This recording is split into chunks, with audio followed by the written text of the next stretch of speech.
In our last chat, we had talked about how the pressure to speak English can be tough.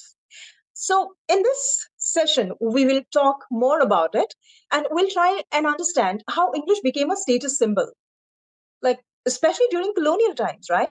Yeah, that's a big one. So back when the British were ruling India, they made English the main language for all important stuff. And I think so you might be aware of this fact. May it be government, may it be education, may it be business, English was important everywhere. So if you spoke English, you were seen part of this elite group, almost like you had a special pass to success. Can you imagine? And it was not just a language, it became a way to say you were powerful, educated, and someone special. People who could speak English were often the ones who got the best jobs. Can you believe that? And they had the most respect. And this wasn't just during British rule. Even now, we are stuck into the same thing. We still do the same. Yeah, even today, many people in India still see English as a marker of social status. If you're fluent in English, it can open doors to better opportunities. But if you struggle with English, it can feel like you're being left behind. And I personally think so, it's so wrong.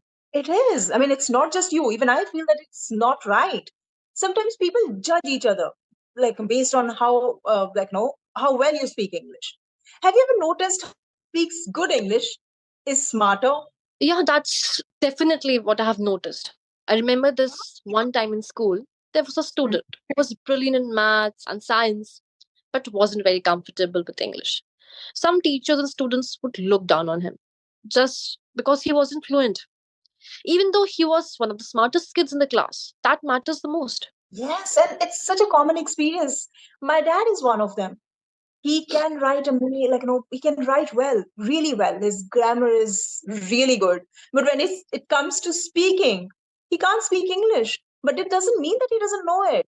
He knows it better than most of us. But it's something that is a part of our life. We believe that someone who speaks English is good, and this is unfair because being good at English doesn't mean that you're smarter than someone else. It's just a skill like any other. But because of this historical link between English and power, it's still seen as this big deal, which, according to me, is not right. Exactly. And this is where the problem lies. When people start judging you, it creates this unnecessary divide, feeling of inferiority. It can make people who aren't as fluent feel like they're not good enough, which isn't true at all. No, it's not. And that's why we need to keep in mind that everyone's journey with English is different. Some people might have had more ways to master it, while others are still catching up. What matters is that we respect each other and help each other along the way. Absolutely. And if you're someone who wants to get better at English, remember that it's just one part of who you are. There are great ways to practice as well. Like there's this practiceenglish.online where you can Mhm. get 20 hours of practice with seasoned coaches. And you would be amazed to know the prices. It's as low as rupees 2000 and 18% GST and all. So it's a great way to build confidence without feeling judged. And at this price, it's amazing, right? It's Yeah, really absolutely. great. And guys, let's keep practicing and improving. But let's not forget that English is just one of the many skills that we can have. What really matters is being kind, hardworking, and true to yourself.